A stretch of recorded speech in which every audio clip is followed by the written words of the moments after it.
எத்தனை சாமி வந்ததையா, இது எந்தெந்த சாமி தந்ததையா, எத்தனை பாட்ட சொன்னதையா,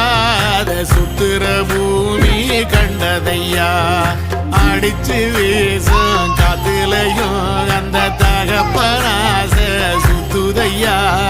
பிடிச்சு பூக்கும் வேதையிலும் ஒரு வம்சத்து கதையே உள்ளதையா, 100 தலைமுறை சேர்ந்து செதுக்கின ஈர நலம் இது பாறையா, வாழும் வரையிலும் நீயும் விதைக்கிற கடமை இருக்கு கேளையா, கோடி விளக்காயேந்தி கிடந்த